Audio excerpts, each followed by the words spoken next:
This is the Clockwork Pi PicoCalc. It's a DIY kit for portable coding and retro gaming, and it comes with 8 megabytes of PSRAM.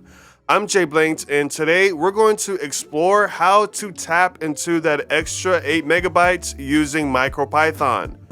My PicoCalc Firmware simplifies the implementation, and getting this extra memory working completely changes the game.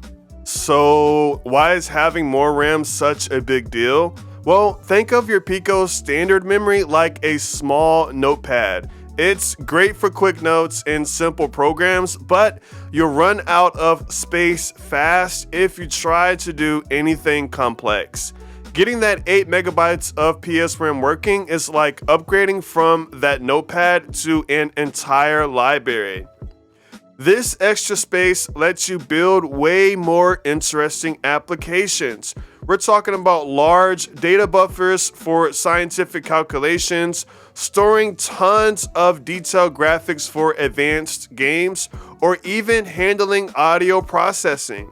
It levels up the PicoCalc from a neat gadget to a seriously capable pocket computer.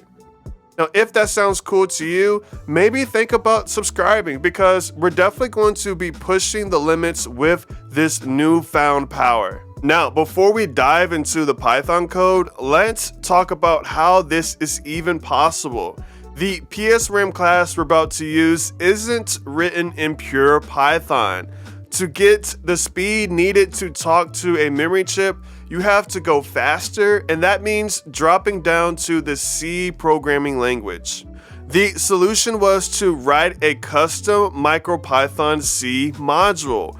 This is a way to build high-performance code in C and then make it available to your MicroPython scripts as if it were a regular library. Now, the core of this C module is a brilliant driver written by Ian Scott, which uses the Pico's Programmable I/O, or PIO, to handle the high-speed SPI communication with the memory chip. The PIO is like a set of tiny independent processors on the RP2040 chip that can run specialized tasks without slowing down the main processor. So my C code essentially acts as a bridge. It takes Ian Scott's low-level PIO driver and wraps it, creating simple functions like init, read, and write that MicroPython can understand. Then the PicoWare PSRAM class you see in Python is just a clean, user-friendly layer on top of that C module. It pretty much hides all the complexity and gives us the simple API we're about to use. Alright, let's get our hands dirty. To make this work, we'll be using my custom PicoWare firmware, which has that C module built in. The code I'm showing you is specific to this firmware, so first, let's make sure you have it installed. First, we need to make sure our PicoCalc is off, and then we need to turn it to the back. Now we need to reach the boot select button on the Raspberry Pi Pico itself. Now this is a custom case by N602, but if you're still using the original case that came with your PicoCalc, you can still reach the boot select button with a wooden toothpick or something small. What we need to do is hold that boot select button while plugging in a micro USB cable to the Raspberry Pi Pico itself that supports data. Then go back to my GitHub, click on builds, then MicroPython, and download the UF2 for the Raspberry Pi Pico you have inside. So if you have the Pico W, you'll download the Pico W version. If you have the Pico 2, you'll download the Pico 2 version. If you have the Pico that came with your PicoCalc, you'll download just the Pico version. Or if you have the Pico 2W like myself, you'll download the Pico 2W version. Now, once you have it downloaded, you'll simply drag and drop the file onto the drive that appears. It will copy over to the drive, and then once finished, will eject from your computer. And now, when you turn on your PicoCalc, you'll see the PicoWare desktop screen. We're going to do this using the built-in code editor, which makes things a lot easier. So from the PicoWare desktop, press Enter or Up to enter the library, then scroll down and click Python Editor and click Enter. Now we need to give our app a name. So we'll name it PicoWare/apps/psramtest.py.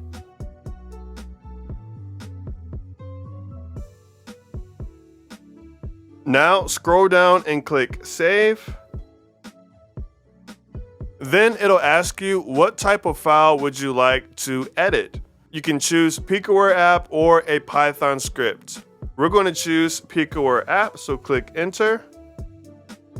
The latest version of PicoWare automatically applies a template for us, which makes things extremely easy so you don't have to write the same boilerplate code over and over and over again. So what is this PSRAM we're trying to use? Well, like I said earlier, the PicoCalc has an extra 8 megabyte PSRAM chip on board. PSRAM, or pseudo-static RAM, is volatile memory, which pretty much means its contents get erased when you power the device off, making it perfect for storing temporary data while your app is running. Okay, let's write some MicroPython. The good news is most of our code is within the start method. But first we need to make a global variable for our PSRAM.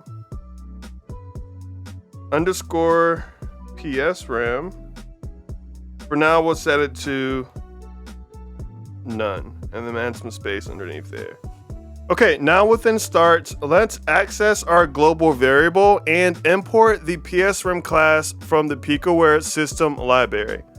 So we'll go over right after there, click enter, one more enter, and then now let's first global our PSRAM object, PSRAM. And then now let's import our libraries.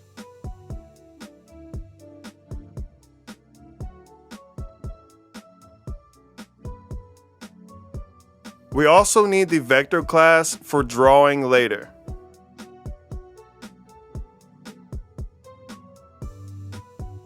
And another enter. Next, we're going to initialize the PSRAM class, get the draw object and fill the screen, then we're going to display PSRAM information.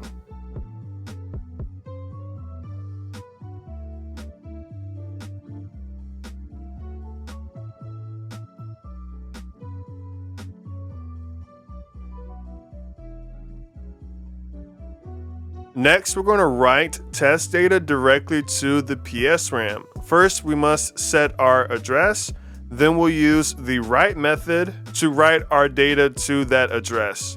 After that, we'll let the user know that data was written, and then we will read back and verify the data, showing the result to the user as well.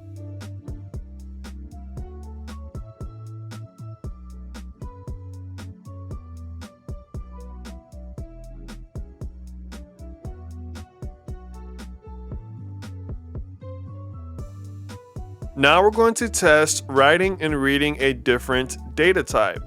Then after that, we will swap so the user sees everything, and then we will return true.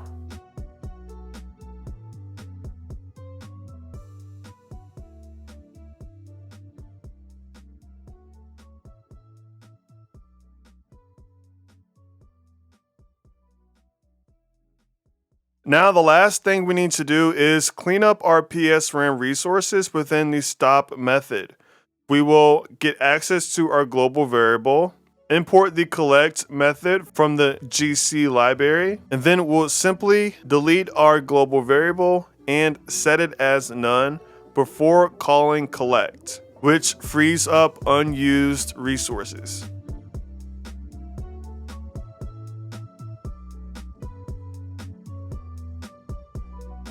Now click back twice to save, and then type in Y for yes, and then click enter.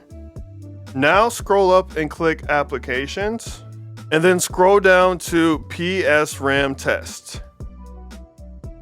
And here we are. Everything worked as expected. And that's the gist of it. You've seen how to interface with 8 megabytes of PSRAM on your PicoCalc using MicroPython. We've confirmed it's active and learned how to write and read data. Now that you have the firmware set up, it opens the door for so many bigger and better projects. Complex animations like spinning 3D wireframes are now possible because we can finally store all the 3D coordinates in that massive new memory space. Well, now that we have all this memory to play with, what should we build next? Maybe a graphical weather station or maybe a retro game emulator? Definitely let me know your ideas in the comments below. And if this guide was helpful, hitting that like button would be great. And be sure to subscribe for more advanced PicoCalc projects. I put the full source code I've used on GitHub in the description below. I'm JBlanked. Thanks for watching. Peace.